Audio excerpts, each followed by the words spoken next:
রাস্তাটা এতটাই বড় যে আমরা এখনও অবধি পৌঁছাতে পারিনি। এখন অনেকক্ষণ আগেই দেখতে পেয়েছিলাম গুগল ম্যাপে দেখাচ্ছিল 37 মিনিটস, বাট এখনও সেই 37 মিনিটস কমপ্লিট হয়নি। জানি না কেন, রাস্তা খারাপের জন্য বোধ হয়। যাই হোক, welcome back to the channel, welcome to a new vlog, যেখানে কিনা আমরা কিন্তু ঝালং ক্রস করে গেছি। এখন চলেছি বিন্দুর পথে। ঝালং থেকে বিন্দুর কিন্তু দূরত্বটা প্রায় অনেকটাই। আর এইখানে যাওয়ার পথে দেখলাম একটা ছোট্ট ঝর্ণা, যেটা ওপর থেকে ঝরে পড়ছে। বাট এখন যেহেতু বর্ষাকাল না, সেহেতু বৃহত্তর ঝর্ণা দেখার চান্সেস কিন্তু খুবই কম। যাই হোক, ঝর্ণা তো পেয়েছি, আবার কি। আর তার মাঝপথেই এই বিন্দু পৌঁছানোর পথে আমরা ঢুকে পড়লাম জলঢাকাতে। এটা কিন্তু একটা খুব পরিচিত ওয়ার্ডের জায়গা, তাই না? তো কে কে এই জলঢাকা নামে এই নামটা শুনে কার কী মনে হয়েছে সেটা কিন্তু আমাকে কমেন্ট সেকশনে অবশ্যই জানিও একবার। কারণ জলঢাকা ভূগোলের কিন্তু একটা পরিচিত নাম কিন্তু। আর সেটা কী জন্য বিখ্যাত বা কিছু সেটা নয়, তোমাদের কাছ থেকেই জানলাম। কারণ আমি বাবা ভূগোলে খুব একটা ভালো ছিলাম না, পারদর্শীও ছিলাম না, আর আমার স্মৃতিশক্তি এত ভালো না যে আমি মনে রাখতে পারবো এত বছর পর। তো তাই আমার মনে হয় আমার বন্ধুরাই তোমরা বলে দেবে যে জলঢাকাটা কী জন্য ফেমাস। আমরা যে ফার্স্ট আজকে ডে আউটটা স্টার্ট করেছি জলদাপাড়া থেকে, যেটা কিনা জলঢাকার ওপর দিয়ে এখনও অবধি টু বি কন্টিনিউড, সেখানে না প্রতিটা মুহূর্তে প্রতিটা পদে পদে আমরা বিভিন্ন রকমভাবে সূর্যের যে আলোর কিরণ আছে সেইটার কিন্তু সাক্ষী দেখেছি। কারণ সকালবেলার এক ধরন, ঠিক আছে, দুপুরবেলা একটা আলাদা ধরনের রোদ আমরা দেখি। দেন আবার যখন বিকাল মানে দুপুর গড়িয়ে একটু সন্ধ্যের টাইম হয়, তখন কিন্তু সূর্যের কিন্তু আলো আর তাপ দুটোই কিন্তু একদম ডিফারেন্ট হয়ে যায়। তার জন্য কিন্তু পরিবেশটাও কিন্তু আলাদা রকমেরই লাগে। আর এই ট্রিপের আরেকটা এক্সপিরিয়েন্স করছি আমরা, যেটা কি না যখন আমরা ফার্স্ট স্টার্ট করেছিলাম সেটা ছিল সমতল আর জঙ্গল। আর এখন আমরা পৌঁছে যাচ্ছি যেইখানে, সেখানে কিন্তু অনেকটা পাহাড়ও আমরা এক্সপিরিয়েন্স করছি। দেখতেই পাচ্ছ যে বাঁ দিকে কিন্তু পাহাড় উঠে গেছে, পাহাড় কেটে রাস্তা হয়েছে, যে রাস্তা দিয়ে আমরা চলছি।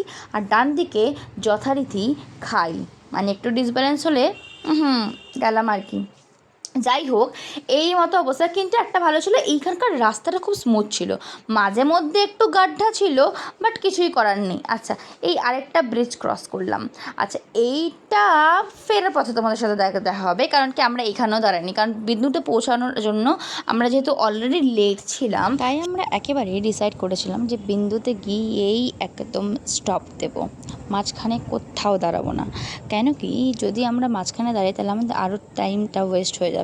তাই ভেবেছিলাম আগে বিন্দু যাব, দেন ফেরার পথে সব জায়গায় দাঁড়িয়ে ফটো সেশন করে তারপরে আমরা আমাদের রিসর্টে ব্যাক টু রিসর্ট করব। বিন্দু যাওয়ার পথে অ্যাকচুয়ালি ঝালং বিন্দু যাওয়ার পথে অনেকগুলো ভিউ পয়েন্ট কিন্তু আমরা পার হয়ে এই পথগুলো অতিক্রম করে চলেছি সব থেকে শেষ প্রান্ত, যেটা কিনা হলো বিন্দুতে। আর বলে রাখি, মানুষ কিন্তু ঝালং বিন্দু দুটোকে একসাথে বলে, কিন্তু ঝালং আর বিন্দু দুটো সম্পূর্ণই আলাদা জায়গা। ঝালং থেকে বিন্দু পৌঁছাতে কিন্তু আমাদের অনেকটাই টাইম লেগেছে।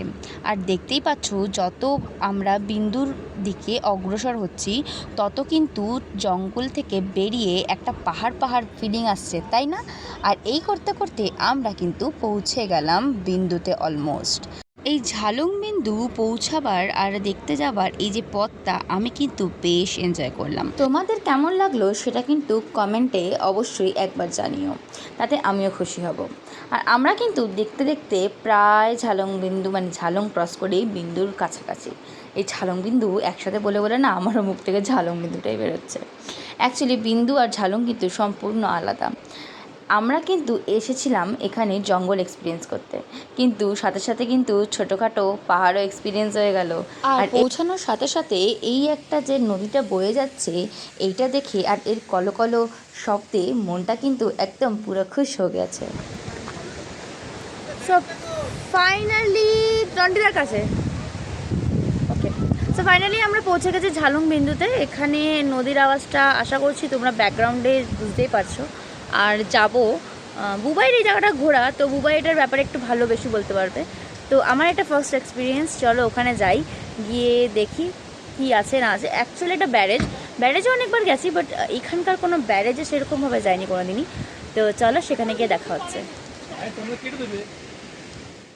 এখনকার মতো ব্লগটা এখানেই শেষ করছি, আবার নেক্সট ব্লগে দেখা হচ্ছে। ততক্ষণের জন্য টাটা। আর এই ব্লগটা ভালো লেগে থাকলে অবশ্যই লাইক, শেয়ার, সাবস্ক্রাইব করতে ভুলো না ফর মোর সেট ভিডিওস। আর নেক্সট ব্লগে তোমাদের সাথে অবশ্যই শেয়ার করব যে সেখানে গিয়ে আমরা কি দেখলাম আর অবশ্যই কি খেলাম, কারণ খাওয়াটা is most important part of our tour. তো চলো এখনকার মতো টাটা, আবার নেক্সট ব্লগে দেখা হচ্ছে।